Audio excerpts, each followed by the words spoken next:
project. Maybe like a little introduction of how we came to this project and, you know, basically what Robey in the class with Professor Price has done for us.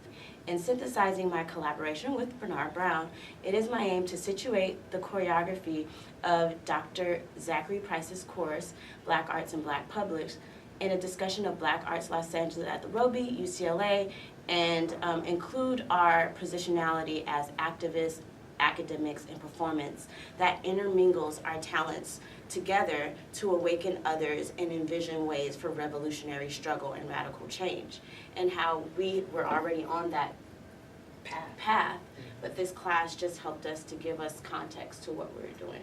Exactly. Learning more about the legacy and the tradition of Black arts as protests was significant in that, having already been in the tradition and not knowing why I was doing it, I needed to gain more access to that information.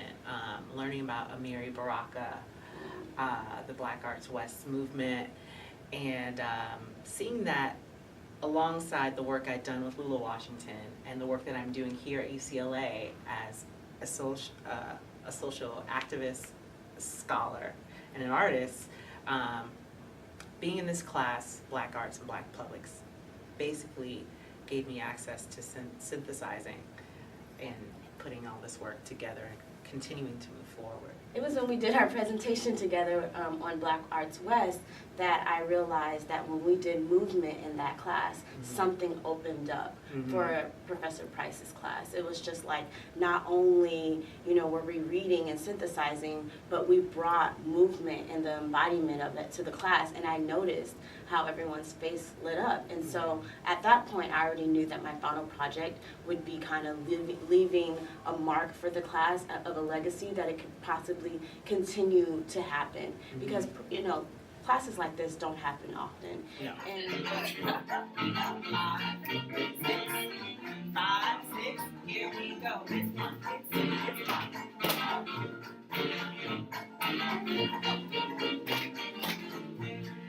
2 more times. Last time.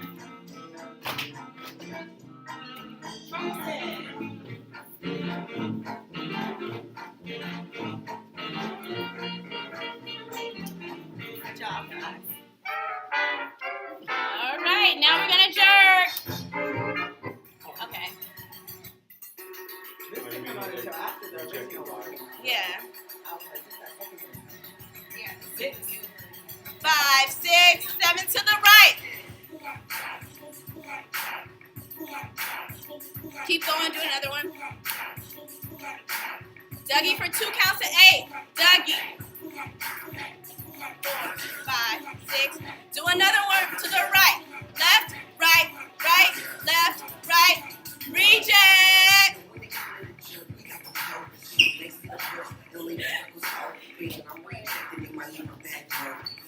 And you're done.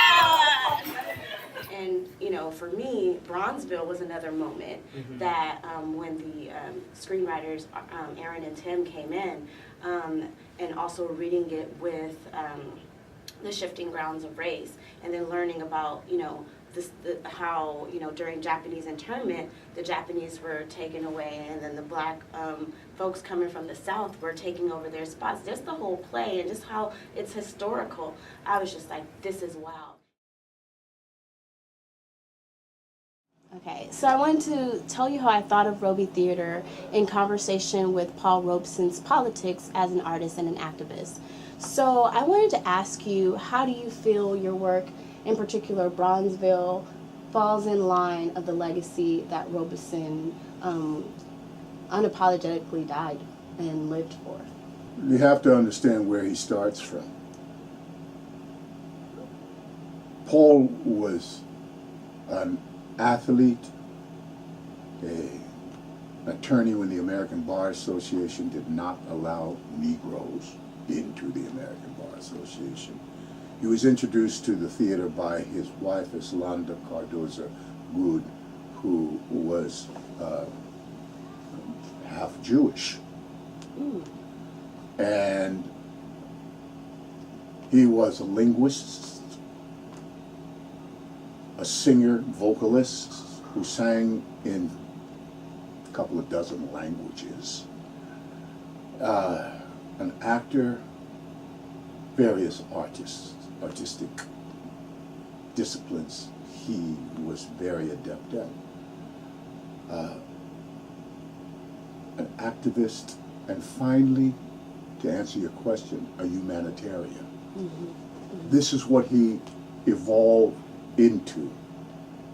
Always was, but evolved into and articulated it through his travel and the education he received, the practical education, as opposed to the academic education that he received through his work and traveling throughout the world and learning the language of various people. He had a hand in composing the Chinese national anthem. They named a mountain after him in Russia.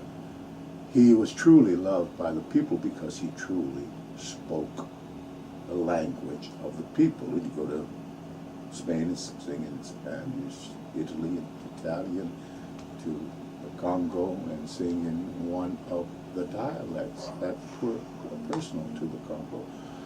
So the people loved him because he truly spoke their language. Chapter learning that we're learning about restricted covenants and finding that Westwood, the jazz investment company, had Westwood only to restrictive covenants where no blacks or anyone that was non-white could even live in Westwood. And now this is where we are as UCLA students, and we're feeling this racial climate that we're having, and we're protesting racist stickers, you know, right outside the jazz.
Bronzeville, story about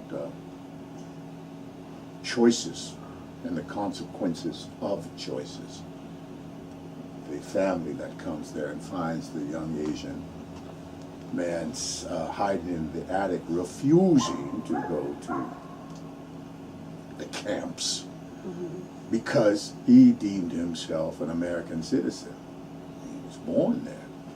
And the family that came, and the father, patriarchal figure, who did not want him to stay in his house, in the young man's house, because that was his house. He wasn't just hiding in the attic, it was his home that he had been expelled from.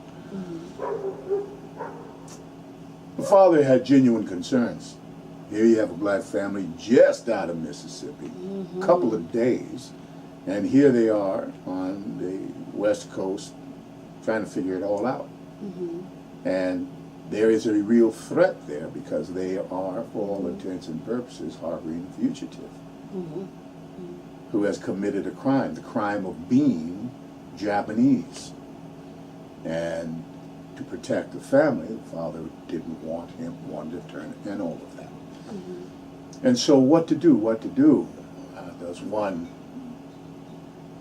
What kind of choice does one make? Well, Paul made choices. He made important,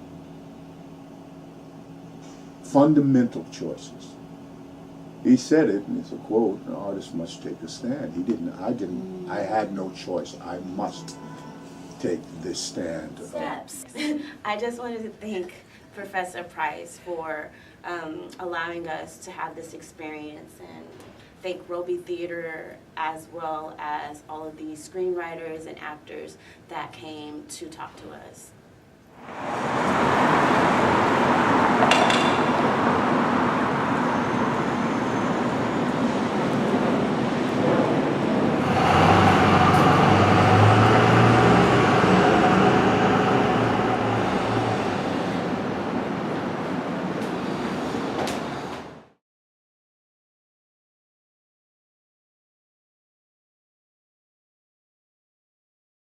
Because we carry it all in our meat. It's all still there and in muscle memory and in consciousness. I mean, I think every body, and especially black bodies in this country, have probably past 10 or 12 years old, have found themselves walking down the street and get a hit, an emotional hit, and wonder where that comes from. And as one grows up, matures, grows older, black entities, you start to understand where that's coming from. That it doesn't come from this generation's experience. It doesn't come from this life. It comes from past lives, because it's floating in cyberspace, put it that way, and it's in our genes. But that whole idea of I can, and I can create. I have given myself permission and even gotten permission based on what I'm working on to do this. And it is my interpretation based on the play, the script that I'm working on. This allows me to move and shape things as I see it.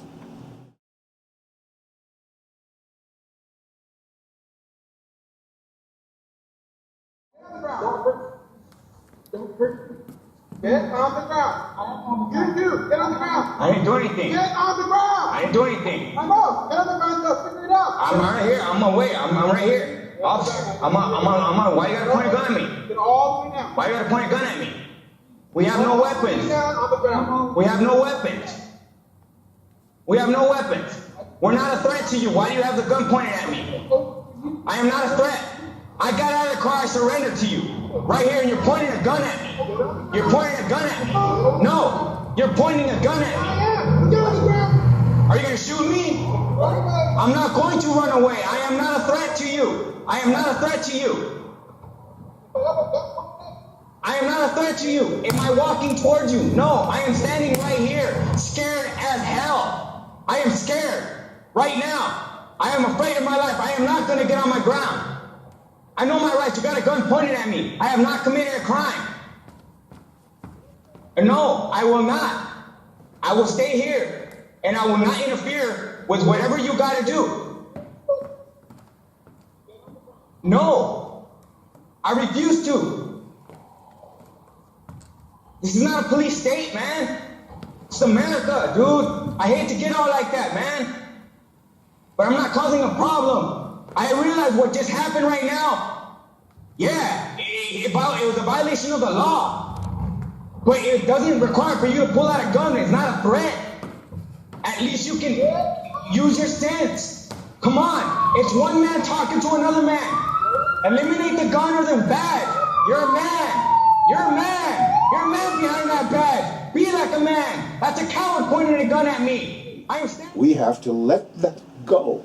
And relaxation allows us to let more and more and more go in a truthful way.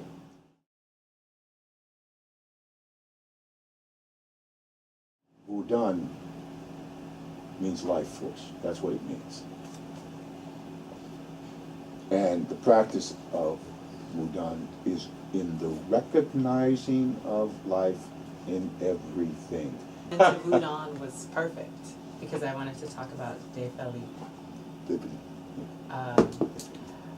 In part one especially, her dancing drums were the catalyst for change. She one scene early on in the play is how like it coincides her ritual and Toussaint's prayer about what to do about this revolution. Oh, right, okay, I up. remember that scene, yeah. And it's always accompanied by a dance and a gesture by the other character, like side by side on stage. Can you talk to about the ritual of Udon and how the dance is infused in that? And it's, in my opinion, I believe it's a knowing that cannot be articulated verbally. So it has to manifest in the physical form. I think you're absolutely right. The limitations of language, and I'm not talking about, illiterate folks having limitations of language, because they don't. They just speak differently. But motion is language.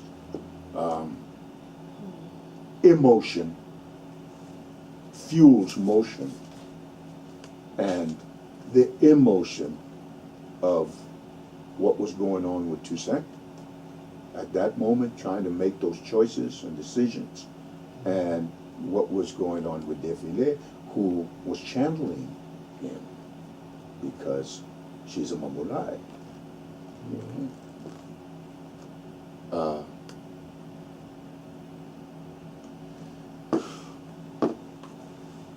That's how they couple. They, again, the whole African aspect of sensorial and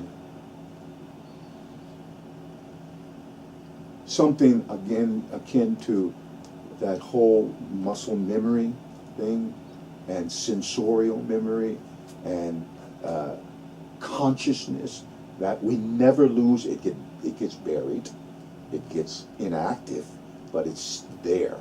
And whatever triggers it in any of us can be anything. I got 2 guns pointed at me for nothing. I am standing right here. What do I act like? This is a violation of my rights. What do I act Okay? like? A violation of my rights. What do I act like? And Lord rebuked you. Lord rebuked you for giving you that power and you abusing it. What do I act like? Pitch. What do I act The like? Lord rebuked both of you. I have done nothing wrong. And I understand you're backing your buddy up. Because I would too. But there is no reason why a gun should be pointed at me. I am not a threat to you. I am shaking you, about to crying to you. I'm just crying to you right now. That's all I'm doing. I am not doing anything. I am crying. You got 2 guns pointed at me. Can be anything, What was going on with Defile? Who done? That's what it was. She knew the importance, again, of who Toussaint Louverture was. And she was a young Mamulai, because over the 30 years that happens, you see what happens to her. She becomes a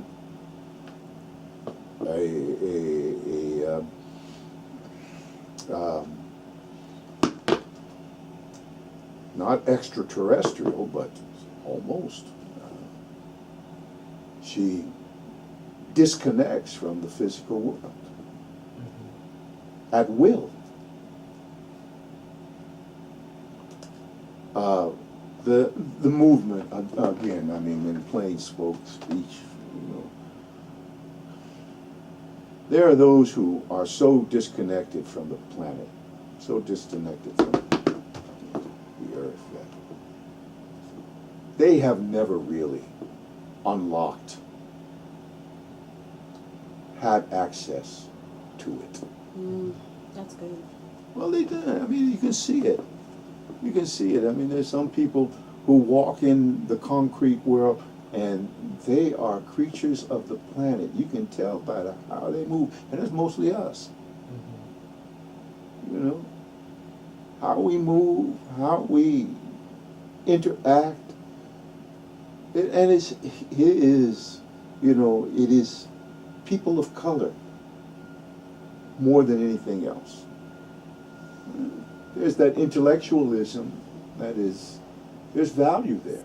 I just wanted to thank Professor Price for allowing us to have this experience, and thank Robey Theater as well as all of the screenwriters and actors that came to talk to us.